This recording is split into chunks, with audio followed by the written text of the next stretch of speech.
Bom, vou começar então. Eu acho que agora eu vou conseguir gravar. Aqui. Bom, vamos falar então sobre as síndromes gripais e a influenza. Vocês dizem que agora estão enxergando o PowerPoint, então vamos começar a aula. Qualquer coisa eu estou gravando também o áudio da apresentação. Se nada der certo, semana que vem vocês irão entrar por outro link, porque esse daí não gravou, tá? Bom, nós vamos falar a respeito inicialmente do que é gripe ou influenza. Como todo mundo falou aí, a influenza é nada mais nada menos do que uma doença do sistema respiratório.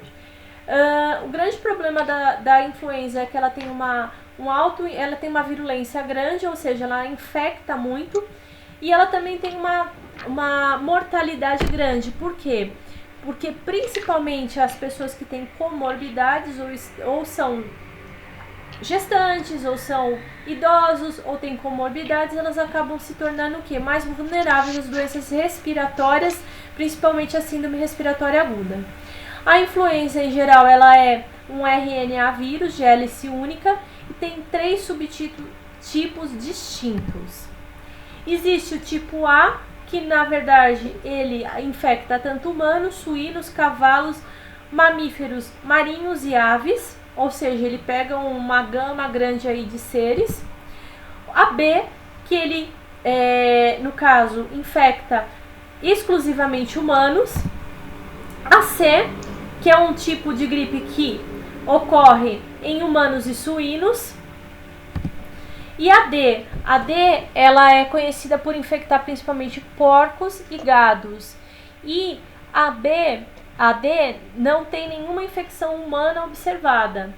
E o primeiro caso foi observado em 2011.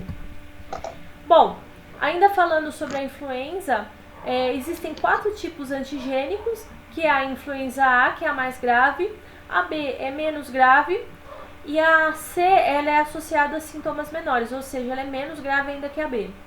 E a D é o menos comum entre os tipos antigênicos e não é conhecida em infecções humanas, principalmente porque ela infecta gados e suínos. Bom, a influenza ela é uma infecção respiratória, como eu disse para vocês, causada pelo vírus A, B, C e D. E o A é que é associado às epidemias e pandemias. O grande problema da gripe é o quê? Que ela tem um comportamento sazonal e normalmente, principalmente nos climas frios e nos hospitais, nos países de climas temperados, o que ocorre? Ocorre um aumento desses casos. Por quê? Porque principalmente no frio a gente fica mais vulnerável e acaba tendo também mais circulação do vírus, porque as pessoas acabam mantendo os ambientes mais fechados. Por exemplo, em ônibus e metrôs nós não temos tanta circulação de ar, e aí as pessoas acabam espirrando, tossindo, levando esses perdigotos para o ambiente, e com isso acaba acontecendo o quê? Acaba acontecendo o contágio. Normalmente o que ocorre tem mais de um subtipo, geralmente no inverno e no outono, que são os climas mais frios, geralmente tem mais de um subtipo circulante, como por exemplo a H1N1, a H3N2, como vocês haviam falado. Acho que foi na Jara que falou que não somente estava no hospital onde ela trabalha, existiam casos de Covid, mas existiam casos também de H1N1, ou seja, são vários subtipos circulantes. Ou seja, somente com o diagnóstico, né, no caso laboratorial, que a gente consegue detectar qual é a gripe específica que está acometendo aquele indivíduo. Por quê? Porque elas têm sinais e sintomas muito parecidos. Quais são as principais manifestações clínicas? As manifestações clínicas são manifestações clínicas inespecíficas, mas nós temos como a principal característica o quê? A febre. Geralmente é uma febre acima de 38, uma cefaleia, dor muscular intensa, principalmente relacionada à febre, calafrios e prostração, a tosse. A gripe em si, ela pode ser tanto a tosse seca, como a tosse carregada, principalmente quando o indivíduo ele já tem o que? Uma pneumonite aí instalada. Também ocorrem os espirros e coriza, pele quente e úmida decorrente da febre e também uma conjuntivite viral, que seriam os olhos hiperemiados e lacrimejantes. Ou seja, é uma gama de sinais e sintomas, onde podem estar presentes 2 ou mais sintomas desses que eu mencionei. Tá? Bom, a transmissão da influenza, ela pode ocorrer de forma direta ou indireta. A forma direta seria no caso, o indivíduo ele fala, ou ele espirra, ou ele tosse, e ele lança para o ambiente os perdigotos. Esses perdigotos, eles são lançados para o ambiente, essas gotículas elas são contaminadas, e elas acabam o quê? Chegando a outras pessoas, e com isso a pessoa se contamina. Um outro grande problema é o tempo de incubação desse vírus, que acaba acontecendo entre 1 a 4 dias, ou seja, o indivíduo ainda ele é assintomático, e a transmissão pode ocorrer em até 5 dias do aparecimento dos sinais e sintomas. Lembrando que tem aqueles indivíduos que vão ter a infecção subclínica ou muito, muito branda.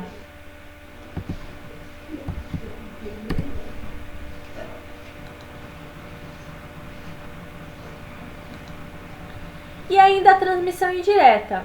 A transmissão indireta seria o quê? O indivíduo ele tem contato com essas secreções contaminadas. Por exemplo, ele coloca a mão na maçaneta, coloca a mão naqueles cabos, né, naqueles mastros do metrô. E aí ele coloca essa mão contaminada, principalmente nos olhos, né, na região de mucosa, que seriam olhos, nariz e boca, e ele acaba se contaminando através desse contato. Na via indireta nós temos também o mesmo tempo de incubação, que é de 1 a 4 dias, sendo que ocorre esse aparecimento dos sinais e sintomas por volta de 5 dias. Bom, como nós já havíamos falado, um dos principais sintomas é o quê? A febre. A febre é o sintoma mais importante e ela ocorre durante mais ou menos 3 dias. Outra coisa que ocorre são os sintomas respiratórios, como a tosse. E a tosse, conforme vai tendo a progressão da doença, ele se torna mais evidente. Por quê? Inicialmente, a gripe ela é uma doença, é uma infecção de vias aéreas superiores. Com isso, com essa tosse seca, ela acaba danificando essas células ciliadas que vivem na região da traqueia e dos pulmões e torna mais suscetível à entrada na infecção secundária de bactérias e até mesmo do próprio vírus. Então, a gripe ela acaba sendo uma porta de entrada principalmente para quê? Para pneumonia. O diagnóstico ele é feito através da coleta de secreções da nasofaringe, de um modo geral. Aí vocês vão até me falar, mas professora, no Covid nós estamos colhendo sangue. Sim, mas aí na coleta de sangue normalmente o que se verifica é o quê?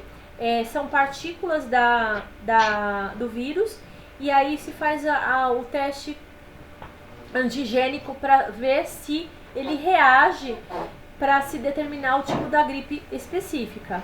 Aí agora, não sei se vocês viram, tem até mesmo testes rápidos para serem realizados, onde eles estão até embora vocês já me disseram que isso é lenda, né? Eles diz na imprensa que estão se privilegiando os profissionais da área da saúde. Mas vocês já disseram que não é bem assim, né? Não, né? Deus conosco. Bom, como dizia é mentira. Uma professora minha, Deus protege as crianças, Isso mesmo. Os bêbados as mulheres grávidas e os profissionais da saúde. Tá? Pessoal, lá no hospital, quem tem pelo menos 3 sintomas, eles estão fazendo os testes. Pelo menos lá no Samaritano. E aí quem realmente tá afastado. Eles estão afastando por 20 dias. Caramba. Bom, Quero é o trabalhar correto a lá. se fazer. Não sei se vocês Mas quem Mulheres ouviram. pede saúde. Não sei se vocês ouviram, parece que. Não sei se isso é verdade, realmente foi o que foi divulgado na imprensa. Foi que o Hospital Albert Einstein afastou 450 funcionários. Lá no hospital afastou 42 já, até ontem. Então. Ou seja, por não se conhecer o comportamento deste vírus, principalmente no início, acabou se expondo mais nessas pessoas, né, os trabalhadores da área da saúde, ao vírus. Lembrando que na atualidade muitas pessoas, como vocês até falaram, estão trabalhando aí dobrado. E com isso, o que aconteceu? As pessoas ficaram com o sistema imunológico muito mais rebaixado. Bom, o tratamento, por ser uma doença viral de um modo geral, inicialmente é o quê? Sintomático, ou seja, são os antitérmicos para febre, a hidratação adequada por conta da própria febre e o repouso. Alguém até falou lá, cama, mesa e banho, né?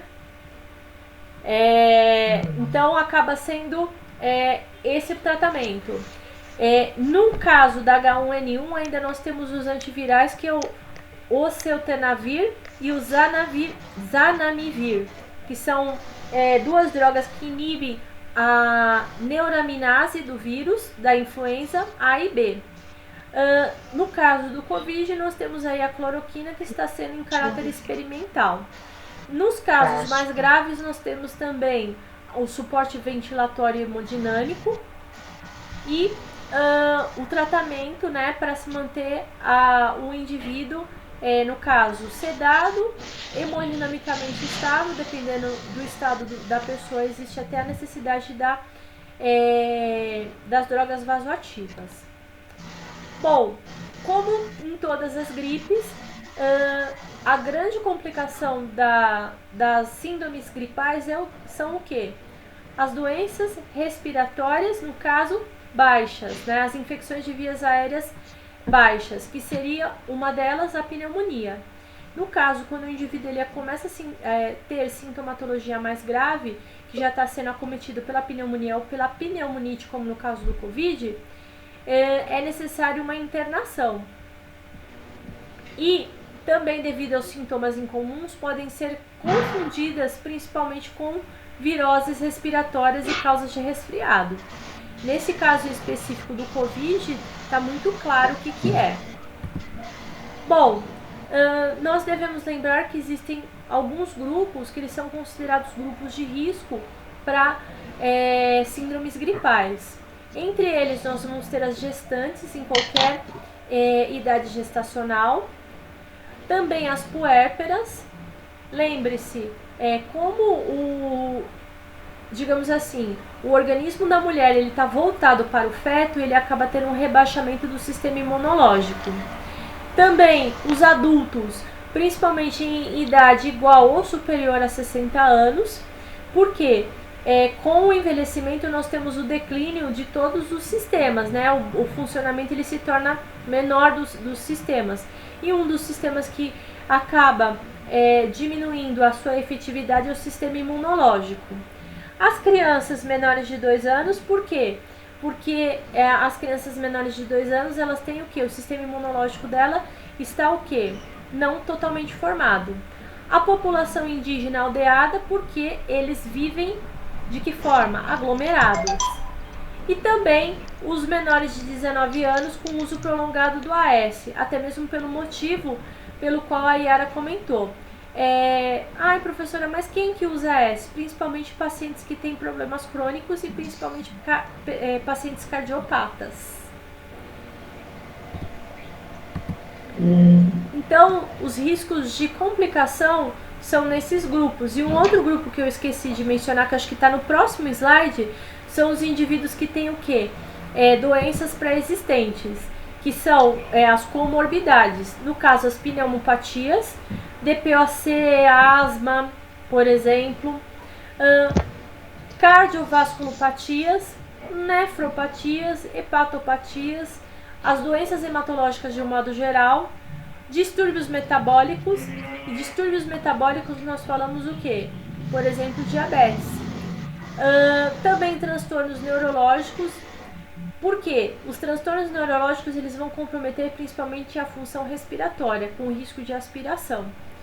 Nesse caso, nós vamos ter as disfunções cognitivas, a lesão medular, a epilepsia, a paralisia cerebral, a síndrome de Down e o acidente vascular cerebral. A imunossupressão, no caso dos indivíduos que fazem uso de medicamentos para neoplasias, para HIV e outros, e a própria obesidade, ela também diminui, ela compromete o sistema imunológico do indivíduo, então ele também se torna suscetível. Bom, algo que é importante a ser falado é que os pacientes que têm, no caso, síndromes gripais, eles podem desenvolver o quê? Infecções pulmonares secundárias, que foi o que eu falei para vocês. E eles podem adquirir pneumonia, principalmente por Streptococcus pneumoniae, Staphylococcus e Haemophilus influenza. Então, esses indivíduos, por ter esse rebaixamento do sistema imunológico e também por deixar o sistema respiratório mais fragilizado, eles acabam se tornando suscetíveis às pneumonias por essas bactérias, ou seja, é uma infecção secundária. Alguma dúvida até aqui? Uma pergunta. Pode falar. Eu queria fazer uma pergunta. Que nem no meu caso lá, os idosos, eles têm esses problemas de respiratórios, vários deles. Agora, eu queria saber, como a gente estava num local onde tinha ar-condicionado, e agora nós mudamos para um outro local que não tem. Certo. O ar-condicionado influencia o aumento de pneumonia? Não necessariamente. Porque muitas vezes os acompanhantes acham que, por conta do ar-condicionado, os idosos estão ficando, a maioria, com pneumonia, né? Eu queria saber se influencia. Na verdade não, né, Sônia? Na realidade não. Não tem porquê. É que nós temos a falsa crença que golpes de ar vão levar o indivíduo a ter doenças respiratórias. Isso até é uma verdade nas crianças, mas nos idosos não. Ah, tá. Tudo bem. Obrigada. Uma coisa que seria importante, principalmente nos casos de gripe, seria o quê? A pressão negativa. O que nós não temos em todos os hospitais. Na verdade, o que a gente tem como isolamento é um isolamento virtual, né? Por quê? Para você ter um isolamento verdadeiro, né? Você tem que ter um sistema de pressão negativa do ar, onde faz a troca desse ar de tantas em tantas horas, que eu não me recordo agora. Além disso, é necessário que se tenha também um filtro nesse mecanismo de troca de ar que chama-se filtro EPA. Isso que é o importante. Porém, são poucos os hospitais que dispõem desse tipo de dispositivo. Normalmente, esse dispositivo ele é implantado principalmente nas infectologias. Como, por exemplo, aqui na infectologia do Hospital São Paulo, lá na UTI da infectologia tem esse sistema. Os outros é um isolamento na realidade virtual, né? E também nós temos os sinais, o que são os sinais de gravidade. Quais são os sinais de gravidade? Principalmente quando o indivíduo ele tem isso segundo a literatura, uma saturação menor que 95, mas nós sabemos que fator de internação geralmente é o paciente. Por exemplo, no Hospital São Paulo, quando nós tínhamos pacientes com saturação abaixo de 94 que havia internação, tem outros hospitais que para se internar esse paciente precisa ter a saturação de O2 ainda menor que 90. Mas tem outros fatores, como por exemplo a dispneia e a taquipneia. Também a temperatura elevada por mais de 3 dias. No caso, o agravamento das doenças pré-existentes, como por exemplo a DPOC, a cardiopatia. Ou seja, tem que ter uma repercussão grande dentro do organismo da pessoa Também, a disfunções orgânicas graves, como, por exemplo, a insuficiência renal aguda. Quando o indivíduo ele tem a dor muscular, o que acontece? Existe uma miosite. E essa miosite, normalmente, ela está bem avançada quando nós temos o quê? O CPK aumentado, de 2 a 3 vezes. Também alterações do sistema sensorial, no caso, a falta de olfato, a falta de paladar. Nas crianças, nós temos também a diarreia, ou seja, a exacerbação dos sintomas gastrointestinais. E uma coisa que também acaba sendo relevante é a desidratação. Por quê? Como o indivíduo ele acaba tendo vários períodos de febre, ele acaba, por conta disso, desidratando principalmente pela perda insensível de água através da respiração devido à taquipneia e também pela perda insensível de água, principalmente quando o indivíduo está na vigência da febre. Alguma dúvida? Não? Não. E aí, aonde que nós entramos nessa história? Vocês sabem que essa matéria ela se trata do quê? Da atenção básica. Então, quando nós falamos de vigilância da influência no Brasil, isso quer dizer que, principalmente quando nós falamos a respeito da influenza no Brasil, ela é composta pela vigilância sentinela, de síndrome gripal e de síndrome respiratória aguda grave em pacientes hospitalizados. Quando que é feita a notificação compulsória? Quando nós temos surtos, ou no nosso caso em específico, na atualidade, epidemias e pandemias. E também nos casos de síndrome respiratória aguda. Se o indivíduo ele só for no hospital, não nesse nosso caso atual, tá, gente? Se ele for no hospital somente com a gripe em si, não é notificado. Mas se houver esses sintomas de gravidade, que seria síndrome respiratória aguda, e se for na vigência de um surto, epidemia ou pandemia, se faz a notificação compulsória desses casos. Dúvida aí? Ou seja, nós somos extremamente importantes, porque principalmente na atenção básica nós somos um dos profissionais que fazemos a notificação. A notificação ela tem que ser feita de maneira qualificada para orientar as ações de controle. Veja só o quanto foi importante a detecção do primeiro caso, para que a partir daí que começou-se a fazer o quê? A observar esse caso, observar o comportamento desse vírus na população, para até mesmo chegar num extremo de termos o quê? Um isolamento social, certo? Então aí nós podemos exemplificar bem pelo momento em que a gente está o quê? Está vivenciando. Outra situação que é a forma passiva de vigilância são pelas fichas de notificação e também no caso, o local ser um hospital, por exemplo, sentinela. Tanto nas unidades ambulatoriais e hospitalares, eles também solicitam exames de identificação e tipagem viral, que é o que está acontecendo hoje.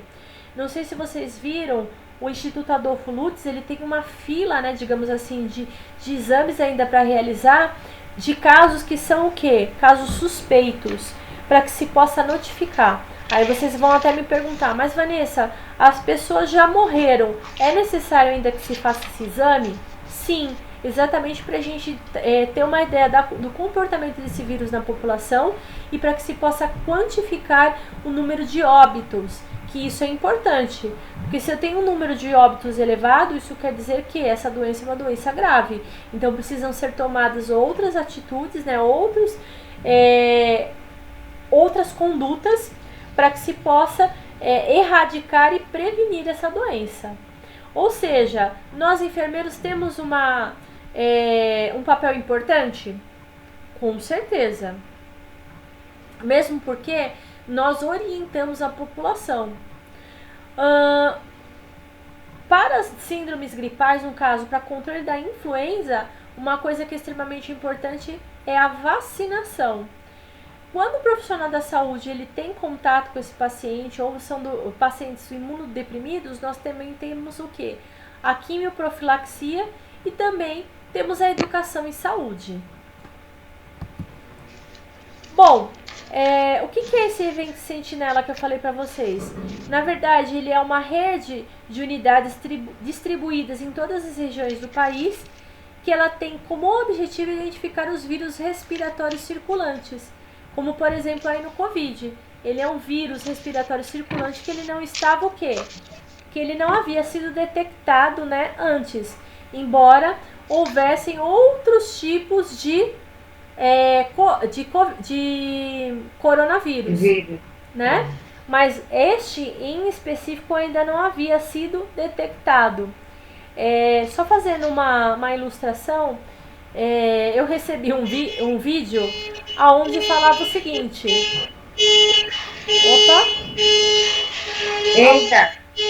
Ai, a buzina aqui da minha garagem. Fecha o áudio. Meu marido já Fecha o áudio. desligou. Eu recebi um vídeo que falava assim, uma pessoa que morava nos Estados Unidos e pegou um frasco de Lysol, lisoforme, spray, que aliás é muito bom para quem possa interessar. E estava escrito que uma dos vírus que ele matava era o corona. Aí a pessoa falou assim, que isso era um complô do governo porque já sabia da existência do coronavírus. A detecção do coronavírus ela é muito antiga, é desde 1960, se eu não me engano. Só que esse subtipo é que ele é novo. Por quê? Porque há mutações genéticas dos vírus e esse vírus havia sido encontrado em animais. Então, professora, oi. Que corona é por conta da forma dele. Sim. Tanto é que tem vacinas para cachorro, que eu vi um vídeo também parecido, só que era com vacina para cachorro aqui do Brasil. Sim. E aí, nossa, tem uma vacina que tem corona e tudo mais, só que é um subtipo animal, não se transmite para humanos. Exato, porque ele já havia sido detectado antes. Só que ele não tinha infecções em humanos. Corona é porque ele tem várias espículas na superfície do vírus. Essas espículas, elas dão a impressão do quê? De coroa. Não tem aquelas pontinhas da coroa? Por isso que se fala coronavírus, se foi apelidado, né? Bom, a imunização. A imunização, por exemplo, para o coronavírus não existe ainda, mas os outros subtipos de influenza nós temos imunização sim. Normalmente a imunização ela é feita através de um vírus homólogo. O paciente com infecção por determinada cepa do influenza vírus poderá ter essa infecção novamente, mesmo porque a cada ano há uma mutação desse vírus. A vacina que está sendo veiculada aí pelo Ministério da Saúde, normalmente ela tem 3 subtipos do vírus influenza. Normalmente são 2 do influenza A e 1 do influenza B. Por isso que todo ano ela acaba mudando, né, essa vacina. A vacina ela é indicada para crianças menores de 9 anos, para adultos, de um modo geral. Também ela é aplicada via intramuscular. A quantidade da dose vai depender da idade do paciente. E normalmente ela é dada quando? Opa! Só um minuto. Ué, por que parou de compartilhar? Pronto. Não sei, alguém que entrou aí. Bom, a imunização ela é feita através, no caso específico, da vacina intramuscular, e ela é dada geralmente nos meses de inverno, que é quando o vírus se torna mais circulante. Ela é indicada não só para as crianças menores de 9 anos principalmente, mas para gestantes, para os adultos e adultos com comorbidades, para os idosos, para nós profissionais da saúde. e também para aqueles indivíduos que vivem em instituição de longa permanência, para se prevenir surtos, tá? Dúvidas? Tá entrando um barulho estranho? Parou. Bom, aqui não tá com barulho algum. Também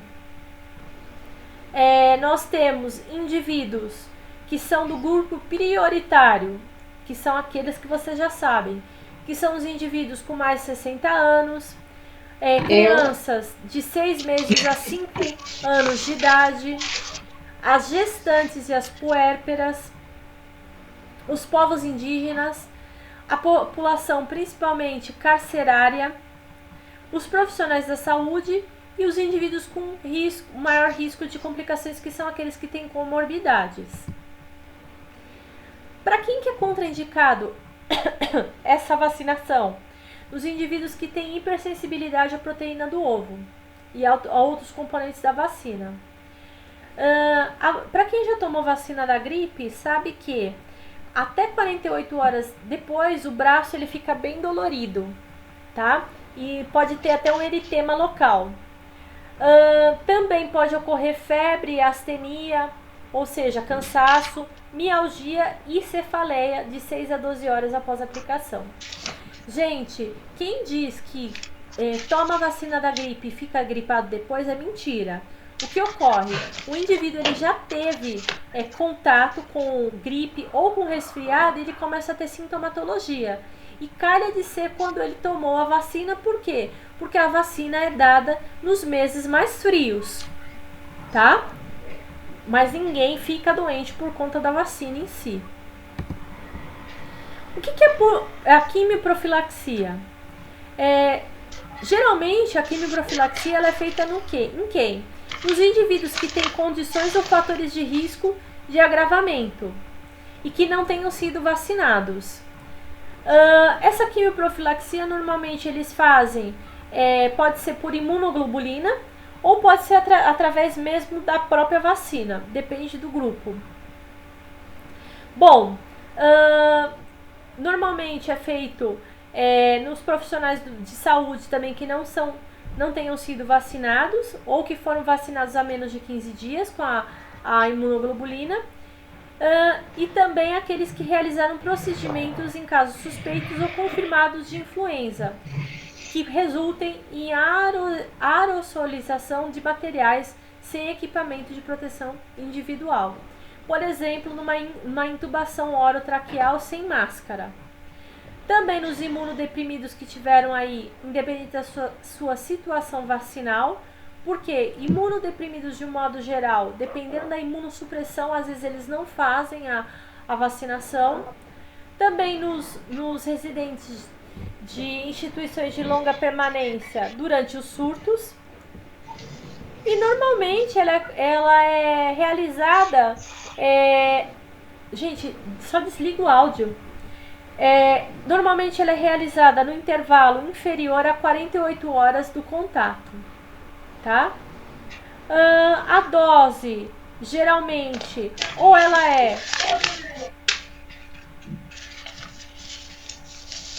normalmente ela pode ser de imunoglobulina ou pode ser do oseltamivir, que é eu esqueci o nome comercial dessa medicação, tá?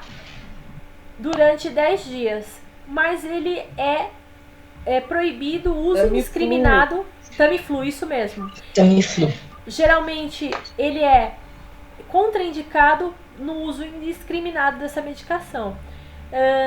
Houveram várias pessoas, né, que quando ouviram falar no Covid-19 foram lá na farmácia e compraram, por exemplo, o Tamiflu, tá? O que não foi nem indicado no caso. Que orientações nós devemos dar aos nossos pacientes? Se alguém puder desligar o áudio, fica legal. Entre elas, nós temos a orientação da higienização das mãos, né? A higienização tanto com água ou com álcool gel. Lembrando, gente, que tá dentro de casa, lava a mão com água e sabão. O álcool gel a gente deixa principalmente se o indivíduo ele precisa sair e não tem como, tá? Também, não preciso falar quando que a gente precisa higienizar a mão, né? Toda vez depois de tossir, de espirrar, depois de usar o banheiro, antes de comer e depois de tocar os olhos, a boca e o nariz. Outra coisa que é importante, orientar os pacientes a evitar de tocar os olhos, a boca e o nariz. Também, depois, para a higienização oral, sempre orientar o uso do papel descartável, porque ele usa e ele joga fora. Outra coisa que é importante é a tosse social, que é o quê? Você não vai tossir e fazer como anteparo a mão. Você vai colocar o quê? A região da dobra do cotovelo, tá? Ou a região aqui do seu ombro. Outra coisa, pedir para os indivíduos evitarem lugares fechados e aglomerações. A população está fazendo bastante isso, né? Parece que agora todo mundo quer sair na rua.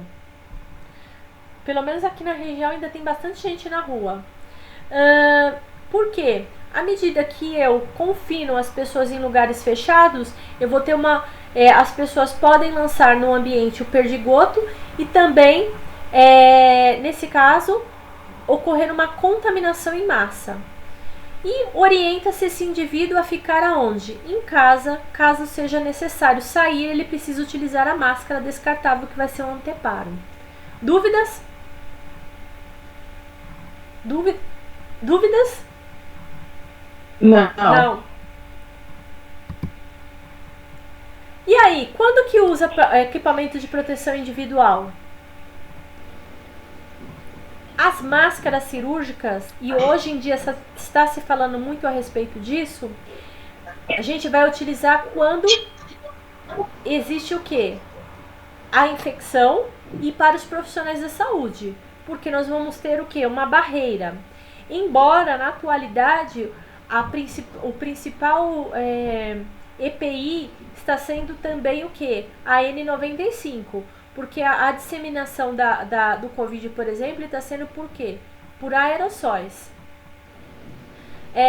Uma coisa que é importante, a máscara cirúrgica ela dura aproximadamente 2 horas, mas se ela estiver úmida tem que se trocar. E nos pacientes que estiverem sob a suspeita de influenza, estiverem em unidade de saúde para consulta ou realização de exames, nós temos que orientá-los a colocar a máscara. Até mesmo, qual foi o hospital que eu fui? Ainda não tinha começado a pandemia. No Hospital Santa Cruz. Eles já deixavam as máscaras, por exemplo, eles colocaram um cartaz, quem trabalha no Santa Cruz vai falar que é verdade isso. Tá escrito um cartaz, se você está com sintomas gripais, por favor, coloque a máscara. Exatamente para proteger os demais que estão no ambiente. Quando que eu vou utilizar luvas? Sempre que houver risco de contato com secreções e com a mucosa. No caso, a lavagem das mãos deve ocorrer antes e após o atendimento. E também a N95 vai ser utilizada principalmente quando houver a intubação orotraqueal, no caso o profissional que está realizando, e nos atendimentos odontológicos de urgência, porque pela proximidade principalmente. E o mais importante de tudo, para se manter o sistema imunológico, digamos, ativo e forte, é necessário ter o quê? Hábitos saudáveis de vida, alimentação, ingesta de líquidos e atividade física, que nesse momento fica impossível de realizá-la. E as pessoas que têm com síndrome gripal devem evitar o contato direto com outras pessoas, abstendo-se de suas atividades de trabalho, estudo, sociais e aglomerações em ambientes coletivos, que é o que está acontecendo agora. Tá? Os diagnósticos de enfermagem, os principais, é a ansiedade, a hipertermia, a dor aguda e a troca de gases prejudicado. E caso haja piora do quadro, o paciente vai ser orientado a voltar no serviço de saúde. Tá? Bom, falando um pouco sobre o coronavírus. O coronavírus, então, ele surgiu, né, recentemente. Ele surgiu, ele foi detectado e nomeado em 31 de dezembro de 2019. Ele já é conhecido de longa data, porque ele causa infecções respiratórias em animais e humanos, algumas cepas em humanos também. Ele pode levar a quadros leves e graves. E a partir do dia 31 de dezembro foi detectado os primeiros casos, né, de pneumonia de etiologia desconhecida na cidade de Wuhan, na China. A partir de 7 de janeiro de 2020 começou-se um isolamento viral e um sequenciamento genético desse vírus. E temporariamente ele é denominado como 2019 CoV, nCoV. A Organização Mundial da Saúde detectou já mais de 4.690 casos, agora já está muito mais que isso. Muitas mortes, principalmente na China e hoje em dia em todo o mundo. Como que ele é transmitido? Pelo contato direto com as secreções infectadas, gotículas de aerossóis, e com isso se recomenda o isolamento respiratório e de contato. O isolamento respiratório por aerossóis, leia-se. E em caso de procedimento capaz de gerar aerossóis, nós utilizamos também as máscaras N95.